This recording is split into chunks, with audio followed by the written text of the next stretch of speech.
How far away are you in this rehab process? What's going on? Can you talk about your injury? I personally, I think I can. I don't know if the organization has No one's anything gonna see this. that, but um, so it's 2 weeks in my ramp up down in Florida. I had a little tug on my elbow, and that was like slightly concerning. I came out of a live BP. Mhm. We had the MRIs done and everything like that. Doctors, training staff were fantastic. They were reassuring that, hey, it's probably just a little sprain, but the MRI said different. So I am, I think 12 weeks post-op. I had ended up having Tommy John surgery about 3 months ago. So we're still 100 and something days from throwing program, and then another 6 Yeah. months down the road from finishing that up. But Well, I hey, Tommy John, though, that's a pretty validating surgery as a new pitcher. You're like, all right, I'm a pitcher I now. guess I'm been Chris. Yeah, no kidding. Uh, so I've got a pretty light heart about it now, and I think it's actually more. It might even be more of a benefit towards how well I could develop in the next year, as opposed to going back into 2023 and then trying to fight through a full season and possibly not having enough time to make that full transition prior to a spring training. I think the extra throwing program and all the work that I can put in over the next 8-9 months will be beneficial towards actually achieving a true career out of this, and not just being a project work in progress. Hey, let's take a chance at it and see what happens. I think I can actually turn this into something. That's a really good mindset, man. And I guess it's that or be miserable, right? Yeah.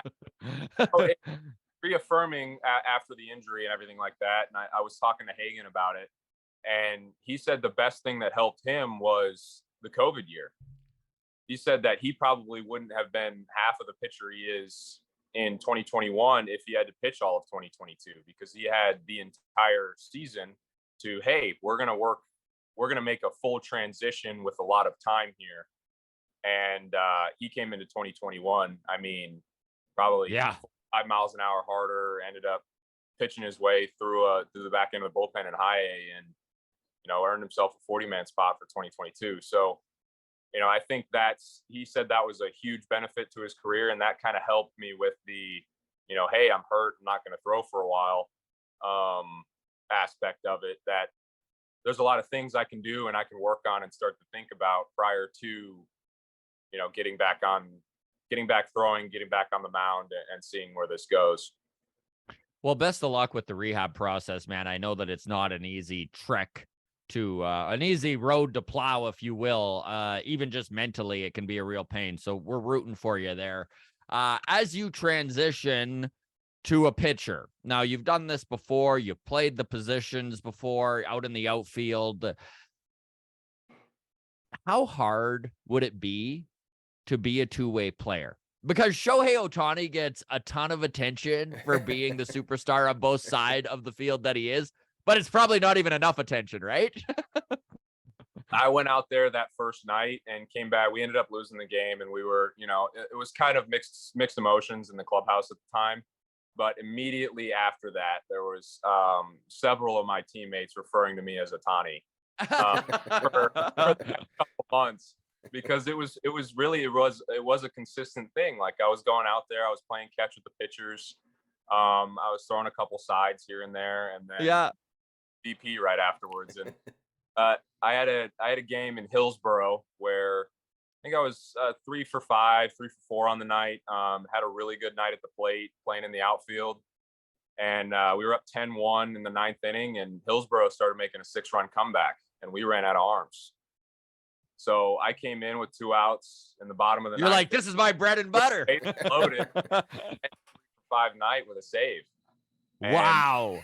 It was one of the baseball games of my professional career, just from a memory standpoint, because it really did. My friend from I don't know if you know Zach Cook or talked to him at all, but He's a good friend of mine in Double A, and he called me. He's like, "Are you playing Little League right now? Like this is something having fun. Something we did when you were like 11 and 12. Like you don't do this in pro ball." Um, I love that it's even making it through the organization, like not just the team, the Canadians you're playing on, right? Like it's going up and down. They're like, holy shit, this guy's doing it both. yeah, yeah. So it was a lot of fun, and that stretch was a really good time. My parents actually were in town for my second outing. They had just brought me my pitching glove, and I was like, bring it to me as a joke, and I'll keep it in the locker room and in the dugout and stuff. And then Brent walked out to the mound with it in the ninth inning of that game, and I was like, sure enough, here we go. He's walking my glove out there. Oh, I love it, man.